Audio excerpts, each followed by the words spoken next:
नमस्कार सर्वांना, श्री स्वामी समर्थ. तर आज एका छोट्याशा ब्लॉगमध्ये तुम्हा सर्वांचं पुन्हा एकदा खूप खूप स्वागत आहे. तर आजच्या दिवसाची सुरुवात झालेली आहे, पण तर मंडळी इथे पाहू शकता सकाळी सकाळी ऊन देखील पडलेलं आहे आणि झाडझूड वगैरे झाली, अंघोळ वगैरे झालेली आहे. त्यानंतर घरातील फरशी पुसून घेतलेली आहे आणि फरशी पुसून घेतल्यानंतर हे थंडीचे दिवस आहे आणि थंडीच्या दिवसामध्ये म्हणाल तर भरपूर अशी इथली फरशी जी आहे ना खूप थंड पडते. त्यासाठी मी अशी पूर्ण मॅट इकडच्या साईडनी आणि इकडून अशी बेडच्या खाली अशी टाकून घेतलेली आहे. त्यानंतर म्हटलं चला लगेचच रांगोळी काढून घ्यावी त्यासाठी. तर इथं मी रांगोळी काढून घेत आहे, बघू शकता. बांगडीच्या म्हणजे बांगडीच्या साह्याने असं थोड्याशा लक्ष्मीची पावलं काढून घेत आहे. तर आधी गोल काढून घेतले आणि त्यानंतर थोडासा आकार देऊन घेतला आणि त्यामध्ये असं नारंगी कलर भरून घेतला. लक्ष्मीची नवनवीन पावले काढण्यासाठी तर मला खूपच आवडतात आणि नवीन नवीन अशी लक्ष्मीची पावलं देखील खूप सुंदर दिसतात. तसे मी 2-3 प्रकारचे मला लक्ष्मीचे पावलं येतात काढतात, जे मी रोजच्या आपल्या दारामध्ये रांगोळीमध्ये काढण्याचा प्रयत्न करत असते. पण आज थोडासा नवीन थोडासा चेंज केला. त्यानंतर स्वस्तिक काढलं. स्वस्तिक काढताना अगदी व्यवस्थित काढलं आहे की नाही हे पण मला नक्की सांगा बघा. आणि स्वस्तिक काढताना काही चुका झाल्या असतील ते सुद्धा मला तुम्ही नक्की कमेंट करून सांगा. तर त्यानंतर बघा स्वस्तिक शेजारी एक छोटंसं मी असं कमळ इथं काढून घेतलेलं आहे, थोडंसं फूल असं ही दारामध्ये मी छोटीशी रांगोळी काढून घेतलेली आहे बघा. आता त्यानंतर रांगोळीचे जे कलर आहेत ते म्हटलं ठेवून द्यायचे. पण रांगोळीचे कलर ना आपल्यासारखे आपल्या गावाकडे जे कलर मिळतात तसे कलर इकडे भेटत नाही. त्यामुळे मी हे जे पांढरे रांगोळी किंवा रांगोळीचे जे काही कलर आहेत ना ते मी गावाला जेव्हा सुट्टीला जाते गावी तेव्हाच घेऊन येत असते. त्यानंतर ना कालपासून गुलाबाचं एक फुल उमललेलं होतं आणि म्हटलं चला आज ते तोडून आणावं. त्यासाठी मी ना रांगोळी काढल्यानंतर लगेचच मागं गार्डनमध्ये गेले आणि अजून तर काही इकडं म्हणजे ऊन पडले, पण इकडं बिल्डिंग समोरची असल्यामुळे ना इकडं समोरची कॉटरची लाईन आहे त्याच्यामुळे इकडं याच्यावरती सावलीच पडते, ऊन पडतच नाही. काल परवाच पाणी दिलेलं आहे याला, अजूनही सुकलेलं नाही आहे. आणि त्यानंतर कढीपत्ता पण संपलेला होता, कढीपत्ता पण मी काढून घेतला थोडासा.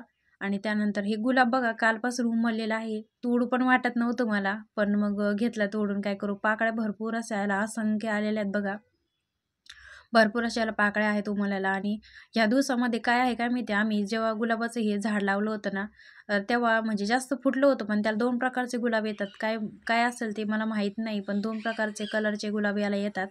तर बघा एक मोठा गुलाब झाला आहे आणि एक एवढा छोटा. आणि उन्हाळ्यामध्ये म्हणाल तर या गुलाबाच्या झाडाला आम्ही कटिंग केलं होतं. पुन्हा एकदा एवढं मोठं हे गुलाबाचं झाड जमिनीमध्ये म्हणतात ना मोठं पसरतं तसं अगदी म्हणजे जास्त खोलवर गेलेलं आहे आणि उंच पण तेवढंच गेलेलं आहे. त्यानंतर इकडं आहे पुदिना, त्याच्या शेजारी लिंबूचं झाड, पण त्याला काही लिंब येत नाही आहे. आणि त्याच्यानंतर इकडं शेवंतीचे झाड आहे आणि त्यानंतर इकडं स्नॅक प्लांट आहे. आता त्यानंतर घरामध्ये आले आणि मला ऑर्डर आली की 3 ते 4 कप चहा पाहिजे. माझ्या मिस्टरांनी मला सांगितलं असं. तर काय आता आतमध्ये आल्यानंतर गवती चहा मागं गार्डनमध्येच राहून गेला. मग गार्डनमध्ये गवती चहा काय मी आणलाच नाही. घरामध्ये आले आणि चहा ठेवला पॅनमध्ये.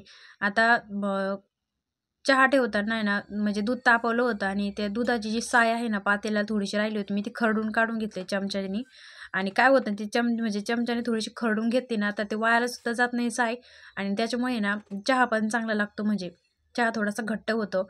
त्यानंतर याच्यामध्ये मी अद्रक किसून टाकले लगेचच. त्याच्यानंतर साखर टाकून दिली याच्यामध्ये आणि अद्रक टाकून दिलं. त्यानंतर ह्याच्यामध्ये आता बघत होते चहा पावडर, तर चहा पावडर पण ह्याच्यामध्ये मी लगेचच टाकून दिली. आणि थंडीमध्ये ना चहाचा मसाला मी आवर्जून बनवत असते. चहा म्हणजे याने खूप छान असा सुगंध येतो, चहा चवीला एकदम भारी लागतो. तर असे काचेच्या बरणीमध्ये ना मी एकदम सर्व असं ना महिना ते 1.5 महिना टिकेल इथपर्यंत पुरेल एवढा मी ना असं चहाचा मसाला करून ठेवत असते.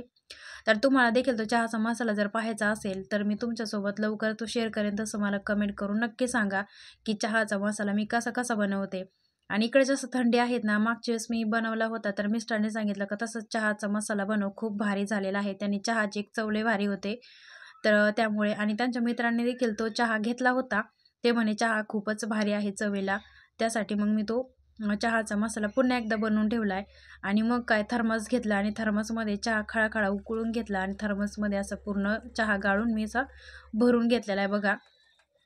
पूर्ण हा चहा इथं मी थर्मसमध्ये गाळून घेतला आणि ते येणारच होते. म्हटलं चला लवकर थर्मसचं झाकण लावून घ्यावं आणि पूर्ण झाकण लावून घेतलं त्याचं आणि लगेचच त्यांना चहा देऊन टाकला. ते घेऊन गेले. त्यानंतर कपडे धुतले, कारण कपडे थोडेसे उशिरात होते, कारण काय ना पाणी खूप थंड झालेलं आहे टाक्यांमध्ये, पण थंडी भरपूर आहे, त्यामुळं कपडे थोडेसे उशिरा धुतले आणि कपडे टाकायला मी टेरेसवर आले आहे. बघू शकता असं टेरेसवर आल्यानंतर बघू शकता असं म्हणजे साईडने असं दिसतंय, बघू शकता. आणि ऊन पण पडलेलं आहे, पण झाडामुळे जास्त ऊन इकडे येत नाही, उशिरा येतं इकडं कपड्यावरती किंवा इकडं टेरेसवरती ऊन थोडंसं उशिरा येतं. हे आहे हुलग्याचं पीठ, आणि हुलग्याचं पीठ म्हणजे आमच्या गावाकडे थंडीमध्ये ना हुलग्याच्या पिठाचे दिवशे केले जातात. तर काही भागामध्ये ना शेंगोळे सुद्धा म्हणतात, आणि या हुलग्याच्या पिठाचे शेंगोळे दिवशे, आमच्या भागात दिवशे म्हणतात. तर हे दिवशे मी तुम्हाला याआधी पण म्हणजे व्हिडिओमध्ये दाखवलेले आहेत की आमच्या भागामध्ये कसे बनवले जातात हुलग्याच्या पिठाचे.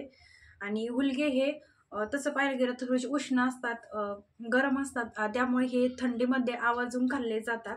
तर आज याच हुलग्याच्या पिठांचे मी तुम्हाला पुन्हा एकदा दिवशे कसे बनवायचे ते पुन्हा एकदा दाखवते, आणि थोड्याशा वेगळ्या पद्धतीने दाखवते.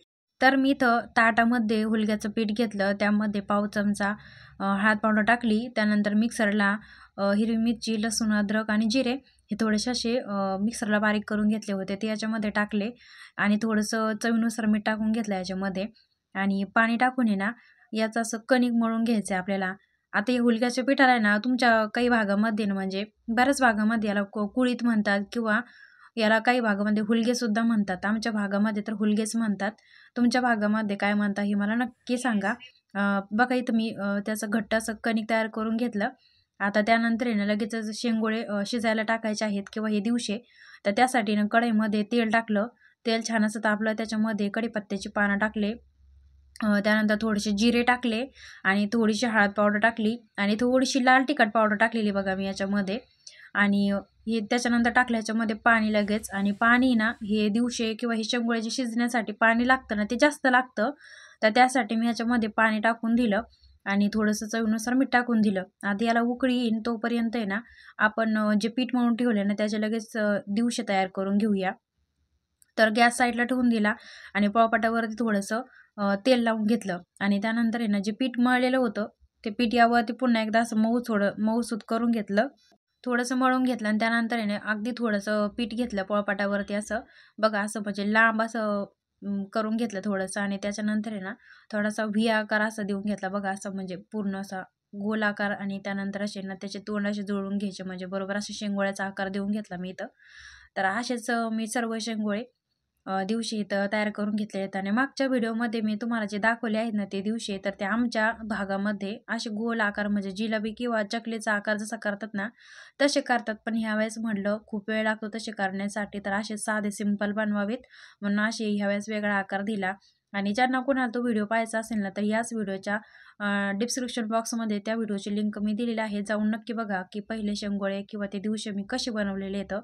आता या पाण्याला गॅसवर जे पाणी ठेवलं होतं उकळी येण्यासाठी, त्याला खळखळा उकळी आली आणि त्याच्यामध्ये ना मग मी हे शेंगोळे टाकून दिले, आणि त्यानंतर भाजलेल्या शेंगदाण्याचा असा बारीक केलेला कूट होता तो याच्यामध्ये टाकून दिला, आणि त्यानंतर याच्यावरती झाकण ठेवलं. आता झाकण ठेवलं आणि याला शिजण्यासाठी बराच वेळ लागतो, तर इथं ना एकदम बारीक गॅसवरती ना 20 ते 25 मिनटं शिजून घेतलेले आहेत बघा मी हुलग्याचं हे पीठ आहे ना किंवा हे हुलगे, याला शिजायला भरपूर वेळ लागतो. तर बघू शकता पाणी आपण किती टाकलं होतं आणि किती पाणी शिल्लक आहे, आणि हे छान असे शिजलेले गेलेले पण आहेत. तर आता जेवायला घेते मी, आता जेवायला घेतलेलं आहेत. हे गरमागरम हे दिवशी किंवा शेंगोळे आहे ना थंडीच्या दिवसामध्ये खायला गरम गरम खूपच चांगले आहेत. तुम्ही पण एकदा ह्या पद्धतीने नक्की बनवून बघा, किंवा तुमच्या भागामध्ये कसे बनवतात हे मला नक्की सांगा. आणि आजचा हा ब्लॉग तुम्हाला आवडला असेल तर लाईक करा, शेअर करा.